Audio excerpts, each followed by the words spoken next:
Eh, pero vamos a abrir nuestras Biblias en Éxodo 33, un capítulo antes de lo que estuvimos viendo en el vídeo. Voy a hacer lectura en la versión de la palabra. Me gusta mucho cómo podemos ver este pasaje de Éxodo en esta traducción. Y bueno, voy a también poner aquí en la pantalla estos versículos también para que podáis tenerlos por ahí. Entonces, Éxodo 33, del 1 al 6, y después vamos a brincar del 11 al 21. Y dice así la palabra de Dios. El Señor dijo a Moisés: Anda, ponte en camino con el pueblo que sacaste de Egipto hacia la tierra que juré dar a los descendientes de Abraham, Isaac y Jacob. Un ángel que yo enviaré delante de ti expulsará a los cananeos, amorreos, hititas, fereceos, heveos y jebuseos, para que puedas entrar en la tierra que emana leche y miel. Pero yo no iré contigo, porque sois un pueblo testarudo, y puede que os aniquilase en el camino. Al oír el pueblo estas palabras tan duras, guardó luto, y nadie se puso sus joyas. Dijo entonces el Señor a Moisés: Di a los israelitas: sois un pueblo muy testarudo, y aunque solo estuviera con vosotros un momento, acabaría por aniquilaros. Desprendeos pues de las joyas que lleváis encima, y veré qué hago con vosotros. Y por eso, a partir del monte Horeb, que también es el monte Sinaí, los israelitas dejaron de usar sus joyas. A partir del versículo 11 dice: el Señor hablaba cara a cara con Moisés, como lo hace con un amigo. Cuando Moisés regresaba al campamento, allí se quedaba Josué, su joven ayudante, que no se movía del interior de la tienda. Moisés dijo al Señor: Mira, tú mismo me has encomendado que guíe a este pueblo, pero no me has indicado a quién enviarás para ayudarme. Dices que me he ganado tu confianza y gozo de tu favor. Pues si realmente es así, dame a conocer tus intenciones para que sepa que confías en mí. Recuerda que esta gente es tu pueblo. El Señor respondió: Yo mismo te acompañaré y te conduciré al lugar de tu descanso. A lo que Moisés replicó: Si tú no nos vas a acompañar, no nos hagas salir de aquí. Porque ¿cómo voy a estar seguro de que tu pueblo y yo gozamos de tu favor si tú no nos acompañas? Precisamente en esto nos diferenciamos tu pueblo y yo del resto de los pueblos que habitan la tierra. Respondió el Señor: También te concedo esta petición que acabas de hacerme, porque gozas de mi favor y te has ganado mi confianza. Moisés suplicó: Déjame ver tu gloria. Y el Señor le respondió: Haré pasar delante de ti todo mi esplendor. Delante de ti proclamaré mi nombre, el Señor, Jehová, Yahweh. Tendré misericordia de quien quiera y seré compasivo con quien me plazca. Pero no podrás ver mi rostro, porque nadie puede verlo y quedar con vida. Y añadió: Aquí junto a mí hay un lugar, ponte sobre la roca, y cuando pase mi gloria, te meteré por una hendidura de la roca y te esconderé en el hueco de mi mano hasta que yo haya pasado. Después, cuando retire mi mano, podrás ver mi espalda, pero no mi rostro. Esta es la palabra de Dios. Oremos. Padre, muchas gracias por la oportunidad que nos das de estar aquí reunidos. Gracias también porque tenemos visitas, Señor, desde Holanda. Y también si tenemos por aquí también personas que nos visitan por primera vez, pues gracias también por ello, Señor.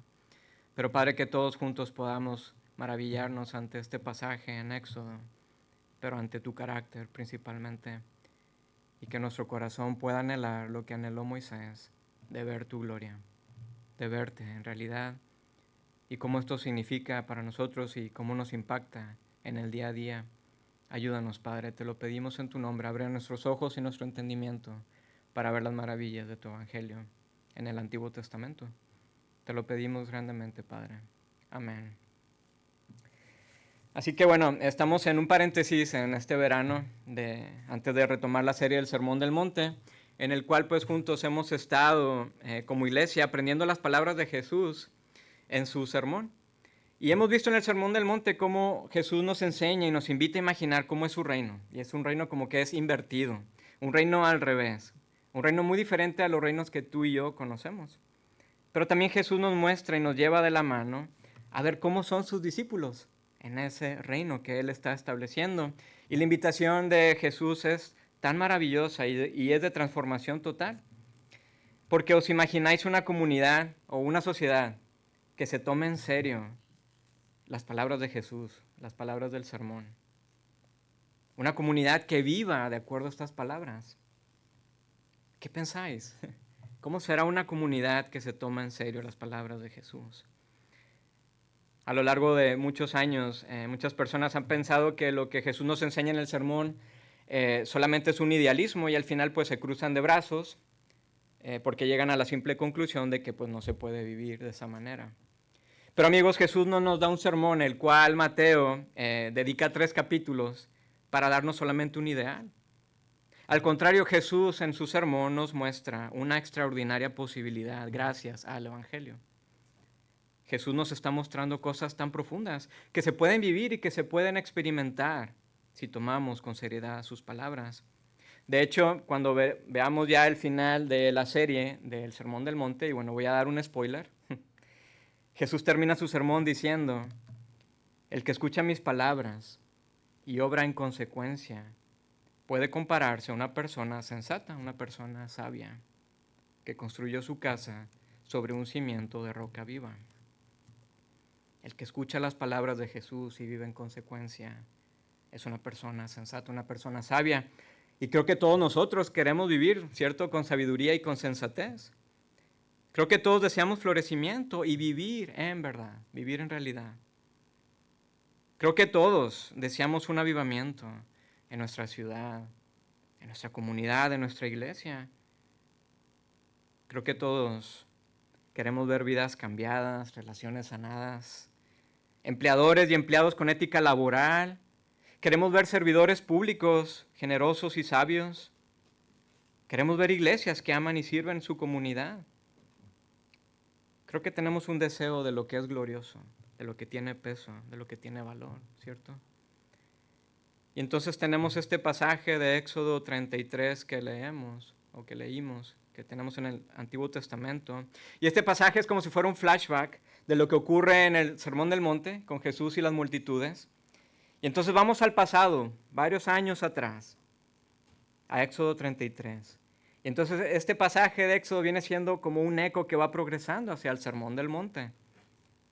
Y lo que ocurre aquí en Éxodo, en la montaña del Sinaí, nos habla a ti y a mí del carácter de Dios y de nuestra necesidad de su gloria, porque necesitamos algo glorioso, algo que es trascendente, lo que es para siempre, lo que nunca se apaga, lo que no muere. En otras ocasiones, tanto Susi como yo creo que os hemos compartido esta pregunta que voy a poner más adelante. Esta pregunta dice, si cerraras tus ojos y pensaras en Dios viéndote ahora mismo, ¿cómo sería su rostro? Si cerramos todos nuestros ojos y pensamos en Dios, nos imaginamos a Dios que nos está viendo a cada uno de nosotros en lo individual, ¿cómo sería su rostro? Pensemos en esto por un momento. ¿Está Dios con el ceño fruncido? ¿O está con una mirada de decepción? Ay, Guille.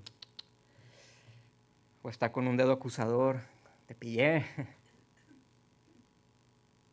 ¿O Dios está sonriendo hacia ti y hacia mí porque nos ama de una manera tan profunda?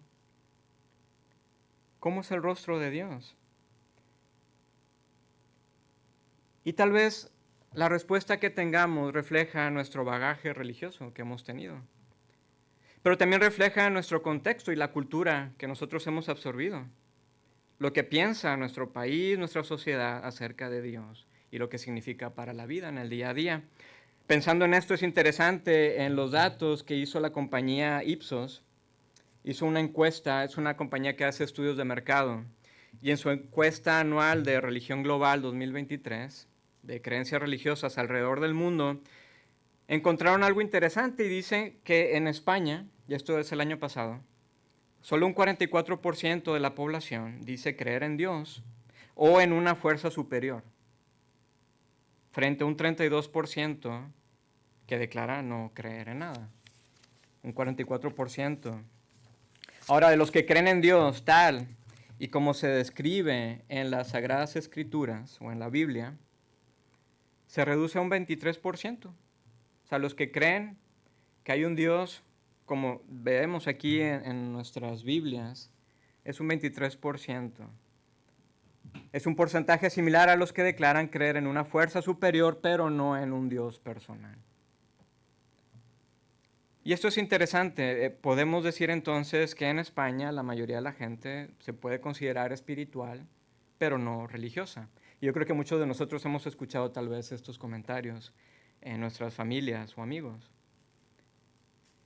Pero esta situación que ocurre en España, ¿cómo se vive esta visión de Dios en el día a día, en nuestro país? ¿Cómo se refleja esto que ocurre en nuestro país? ¿Qué significa esto para la vida cotidiana? ¿Cómo lo vemos en las relaciones? ¿Cómo lo vemos con los políticos? Yo creo que todos anhelamos un avivamiento, ¿cierto? Un despertar espiritual y que podamos ver a Dios en realidad. El video que vimos de Proyecto Biblia nos da ese panorama del carácter de Dios y que vamos a ver más adelante. De cómo Dios se revela a sí mismo hacia la humanidad. No lo que piensa Moisés y los israelitas de Dios, no, es lo que Dios dice que es Él. Y su propia revelación de sí mismo debería sorprendernos y asombrarnos.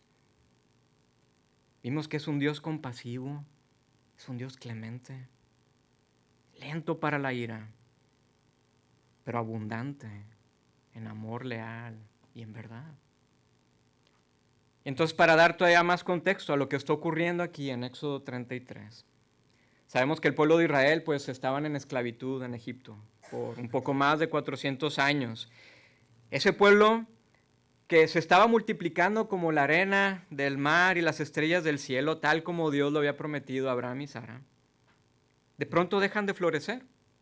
Cuando hay otro faraón que no conoce a José, como dice Éxodo, y entonces los esclaviza y dejan de florecer y de multiplicarse porque Faraón los tenía trabajos forzados y los tenía en dolor y además manda matar a los niños varones de los hebreos. Como que vemos a flor de piel la lucha de los hijos de la serpiente, como dice Génesis, contra los hijos de Eva. Y parece que el plan de Dios de bendecir a las naciones a través de estos hijos de Eva, como que se trunca ese plan. Pero entonces aparece Moisés, a quien Dios rescata de las aguas de una manera milagrosa, para usarlo para liberar a Israel con prodigios y maravillas, como sabemos en toda la historia de Éxodo. Y sabemos que cada vez que Faraón se rehusaba a dejar salir a Israel, Dios enviaba una aflicción, una señal, hasta que finalmente Faraón cede porque todo primogénito en Egipto fue muerto, incluso los animales. Así que entonces el pueblo de Israel sale deprisa, los egipcios los despiden en un frenesí, pero también en luto, dándoles joyas y vestidos. Podemos escucharlos gritar, iros ya de aquí, por favor. Y tal vez un estimado de 2 a 3 millones de israelitas comienzan entonces su travesía hacia la tierra donde fluye la leche y la miel, a una especie de un nuevo Edén. Pero sabemos que Faraón vuelve en sí y entonces envía tropas a perseguir a Israel. Y de pronto el pueblo se encuentra en medio, por un lado el Mar Rojo y por otro lado todos los caballos y los soldados de Faraón pisándoles los talones. Y vemos entonces el milagro más grande, mucho más que todas las maravillas y señales que Dios envió a Egipto. Vemos algo nunca antes visto, de que Dios abre el Mar Rojo en dos y todo su pueblo de Israel lo atraviesa en seco. Y tan pronto sale el último israelita, las aguas devoran y se tragan a los soldados de Egipto. Y de hecho es interesante después ver cómo esas noticias comienzan a correr por todo el mundo antiguo. Esto es tan increíble de que este Dios tan poderoso, el Dios verdadero, Yahweh, Jehová, mostró su amor leal a Israel. Fue compasivo y clemente. Vemos que su fidelidad al pacto con Abraham y con Isaac y con Jacob se estaba comprobando totalmente. Entonces el pueblo hebreo sale milagrosamente, hacen fiesta y danzaron y compusieron canciones épicas. Parece que todo está inundado de risa y de júbilo.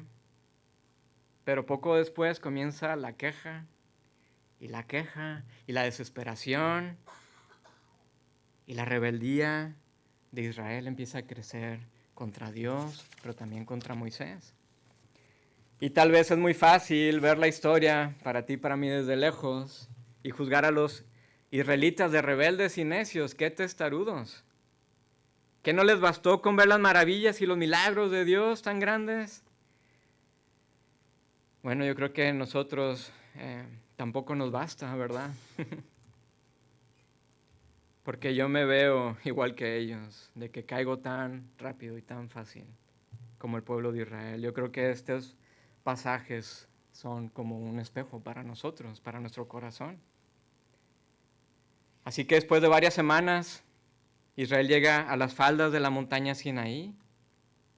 Y ahí, en esa montaña o en esa región, Dios ya se había revelado a Moisés, años atrás. Dios le había dado a conocer su nombre y su plan de rescate. Y ahora, con todo un pueblo numeroso bajo su liderazgo, Dios le daría a Moisés su ley a Israel, sus mandamientos. Y esto es muy interesante también porque la ley viene después de la salvación, no al revés. Israel no siguió una ley para ser salvados por Dios, para ser rescatados por Él. No, al contrario. Dios los salvó primero por amor y les dio una ley para que ellos vivieran una vida de florecimiento. Una vida totalmente diferente a las demás naciones. No les dio una ley para esclavizarlos nuevamente. No, para que vivieran en libertad y en verdad. Para que vivieran una vida de amor y servicio y generosidad. Es más, sabemos que Israel iba a bendecir a toda la creación y ser los agentes de Shalom de Dios. Iba a ser ese vistazo del cielo en la tierra. Pero mientras Moisés está entonces en la montaña recibiendo los mandamientos de Dios, el pueblo en desesperación, dicen, ¿dónde está ese Moisés que ya no lo hemos visto? Le exigieron a Aarón, su hermano, que hiciera un ídolo de una vaca, de un becerro. Y esto es tan triste. En su tiempo en Egipto, los israelitas sabían o escuchaban que los dioses de Egipto se comunicaban con los faraones. Y ellos veían todas las representaciones de esos dioses en cada pared, en cada muro. Entre todos esos dioses estaba Hathor, la gran diosa, la madre del cielo, la madre de Horus y de Ra. Y de hecho la representación de Hathor era una vaca. Tal vez ellos querían representar a ese Dios ahí, no lo sabemos a ciencia cierta. Pero lo lamentable de todo esto es que ellos habían olvidado que el verdadero Dios los había rescatado por amor. Pero también lo más triste es que ellos eran la imagen de Dios. Ellos eran la representación de este Dios del cielo. Sabemos en el jardín del Edén que Dios le dio su imagen a los humanos. Ellos iban a representar a Dios, ese Dios tan generoso y tan bondadoso. Pero ellos decidieron cambiar su propia imagen y prefirieron entonces servir lo creado en vez de a Dios. Incluso ellos clamaron ante esta vaca, Israel, este es el Dios que te sacó de Egipto. Esto es tan fuerte. Y entonces tenemos lo que nos dice Éxodo 33:1, lo que le dice Dios a Moisés. Moisés, anda, ponte en camino con el pueblo que sacaste de Egipto, hacia la tierra que juré dar a los descendientes de Abraham, Isaac y Jacob. Un ángel que yo enviaré delante de ti expulsará a los pueblos que habitan ahí, para que puedas entrar en la tierra que emana leche y miel. Pero yo no iré contigo, porque sois un pueblo testarudo y puede que os aniquilase en el camino. Este inicio es muy sorpresivo por varias cosas y varios elementos, porque por un lado, es interesante ver las palabras de Dios de que a pesar de la necedad y de la rebeldía de Israel, Dios aún así los iba a llevar a la tierra que Él había prometido. Dios no rompe sus promesas. como nosotros solemos hacerlo. ¿Cuántas veces hacemos compromisos y no cumplimos nuestra palabra?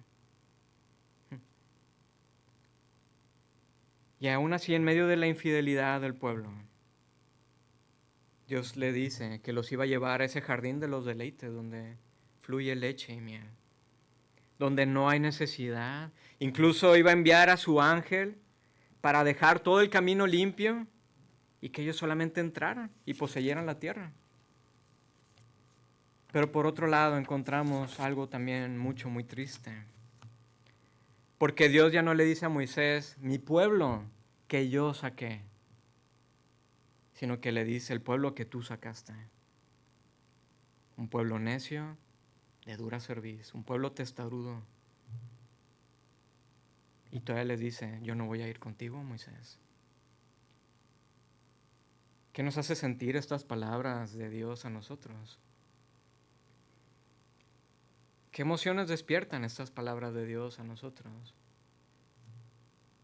Que Dios nos diga, yo no voy contigo, yo no voy a estar contigo. Vemos que cuando el pueblo escucha estas palabras tan duras, se dolieron tanto, estuvieron en luto. Y todo el gozo y las canciones cambiaron por lágrimas y por duelo. Y ya nadie se puso las joyas que los egipcios les dieron, las joyas que sobraron, tal vez para hacer el ídolo de oro, que les recordaba a Egipto, y a ese ídolo a quien dieron honor y alabanza en vez de Dios. Es increíble que 3 meses atrás,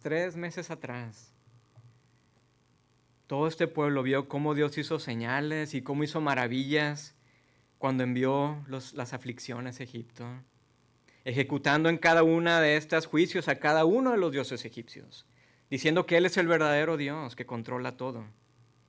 Este pueblo, ellos fueron testigos de que Yahweh es el Dios verdadero. Ellos fueron salvados de una manera tan increíble cuando el ángel de Dios salió a herir a los primogénitos de Egipto. Ellos vieron cómo las aguas del mar se partieron en dos y asombrados vieron las paredes tan altas de agua a ambos lados mientras cruzaban en seco. Vemos que ellos recibieron codornices del cielo para que comieran y agua de la peña para beber. Ellos eran protegidos por 2 columnas, una columna de humo y de fuego. Y el ángel de Dios iba delante de ellos. 3 meses atrás vieron todo esto, pero en un chasquido de dedos olvidaron todo y le dieron gloria y honor a un ídolo de una vaca.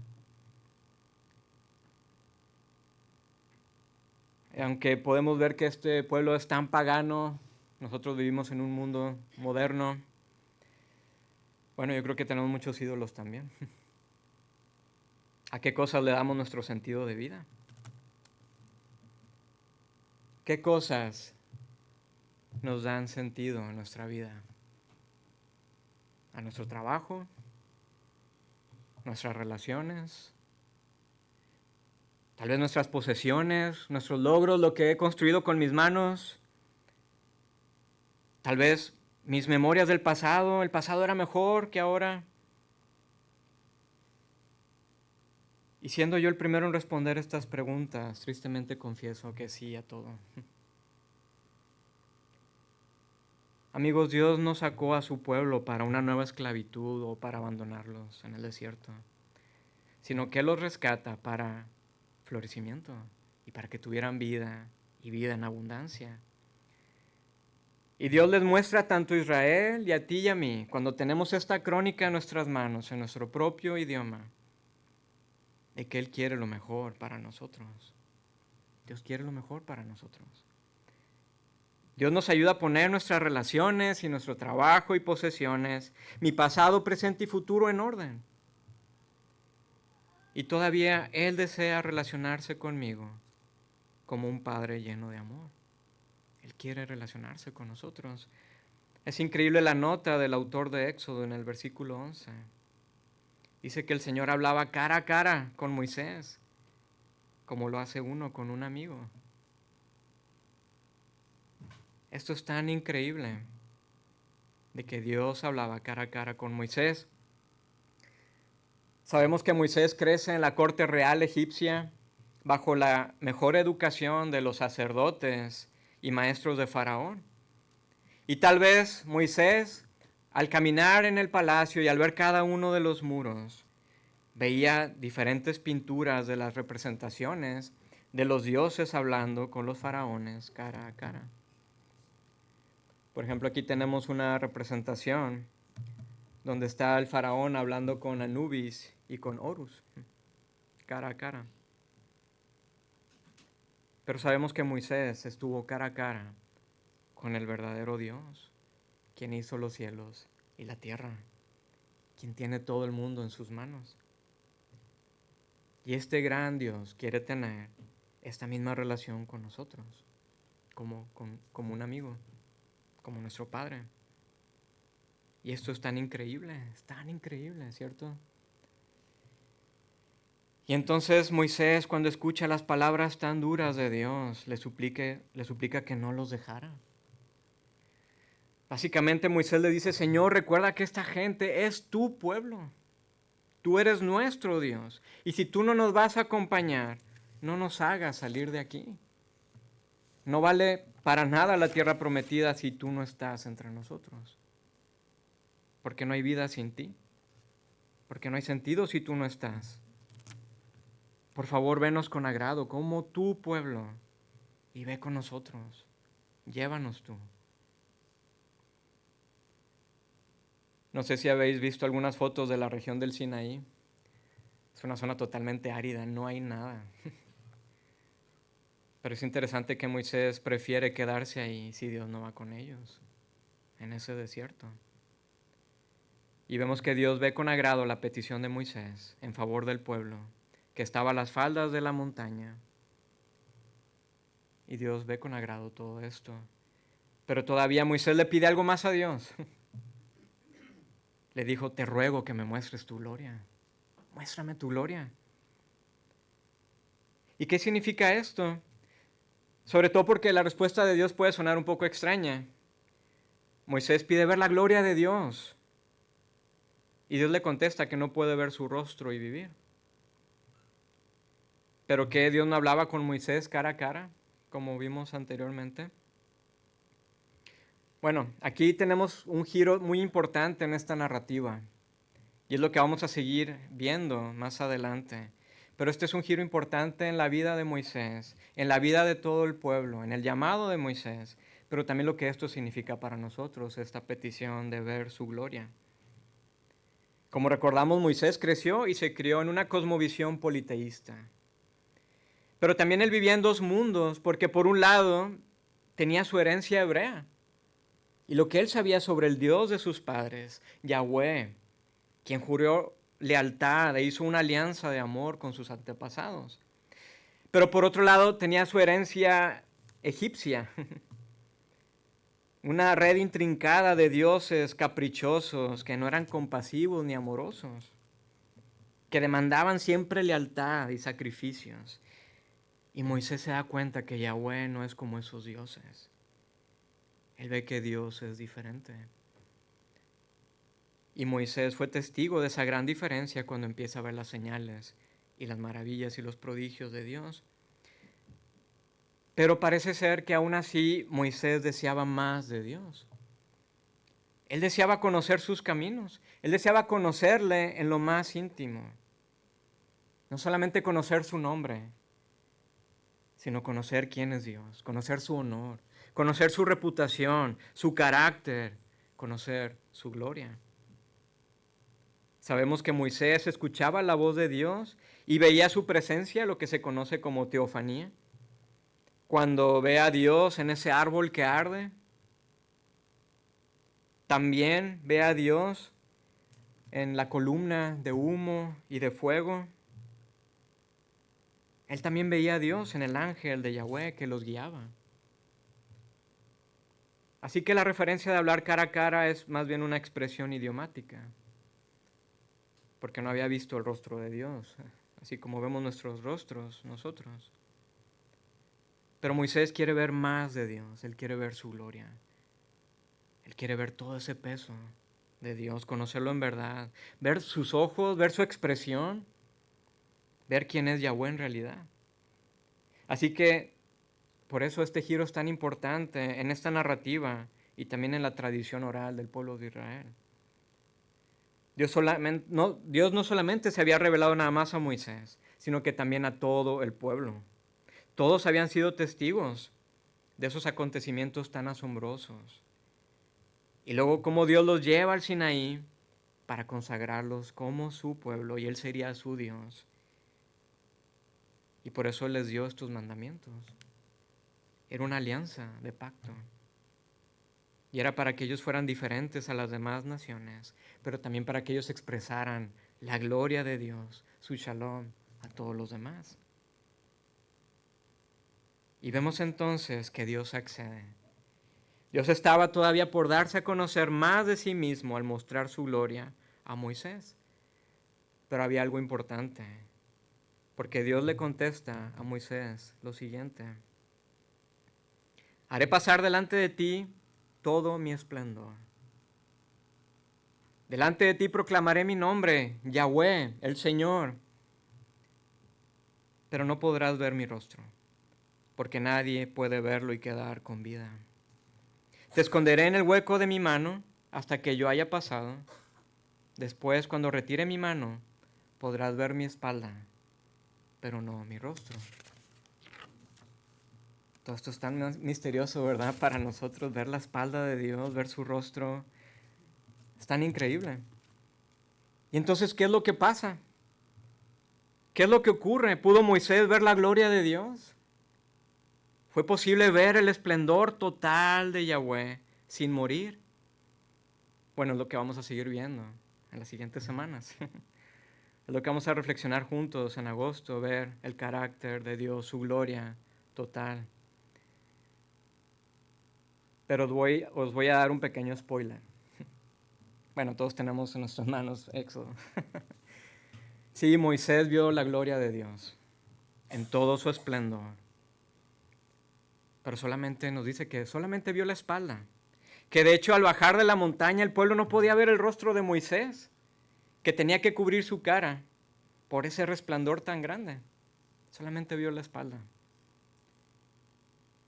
Pero vemos que Dios mostró su gloria y reveló más de sí mismo al pueblo, y lo que Él mostró de sí es tan asombroso para nosotros.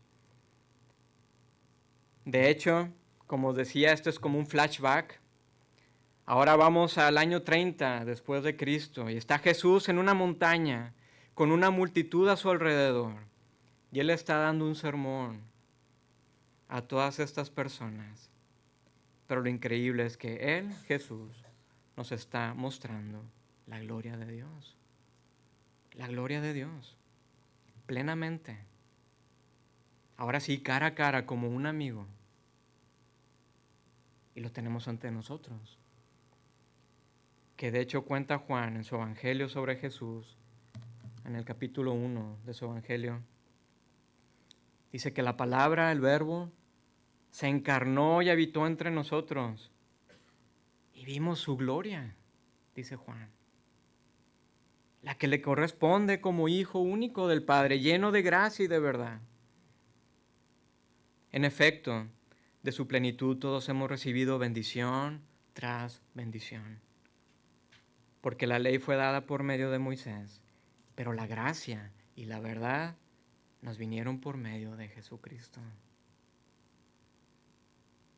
Amigos, si lo que vieron Moisés y toda la nación de Israel fue tan maravillosa, bueno, lo que tenemos en Jesús es tan supremo, es tan soberbio. Y lo que Jesús nos dice y lo que Jesús nos muestra a nosotros es esa gloria que nosotros anhelamos. Es ese evangelio transformador que sana nuestros corazones y que nos llena de esperanza para vivir la vida en medio de todas las circunstancias que parecen ser difíciles. Amigos, todo nuestro pasado, nuestro presente y nuestro futuro están en las manos de Jesús. Y vemos su gloria. Esto es tan increíble. Necesitamos esa gloria. Necesitamos conocer a Dios en verdad. Necesitamos que nuestro país conozca al Dios de la Biblia en verdad. Que esas estadísticas no se queden ahí, ¿verdad? Sino que crezcan a más personas que puedan conocer a un Dios que les ama y les ama en verdad. Así que si cerraras tus ojos y pensaras en Dios viéndote ahora mismo, ¿cómo sería su rostro? ¿Ha cambiado su imagen? Vamos a estar reflexionando lo que Dios le muestra a Moisés en Éxodo 34, pero también cómo Jesús es la viva imagen, como dice Juan, la viva imagen de ese carácter tan grandioso de Dios, lleno de gracia y de verdad, y que nos llena de bendición tras bendición tras bendición. Oremos. Padre, muchas gracias por este pasaje que nosotros tenemos en nuestras manos. Gracias, Señor, por poder tener esta crónica de lo que ocurrió con tu pueblo en el desierto. Pero, Señor, que nuestros corazones anhelen lo que anheló Moisés, de ver tu gloria. Queremos ver tu gloria inundando nuestras vidas, inundando la vida de nuestras familias, inundando nuestros lugares de trabajo, inundando nuestros vecindarios, nuestra propia iglesia. Y que tu gloria, Señor, se llene la tierra, como dicen los profetas, y que va a ser así, que tu gloria va a llenar la tierra como las aguas cubren el mar. Señor, que ese sea nuestro anhelo constante en el día a día y que esto nos transforme cada vez más. Gracias, Señor, por tu evangelio. Te pedimos que estés con nosotros en el resto de la semana. Ayúdanos, Señor. Te lo pedimos en el nombre de Jesús. Amén.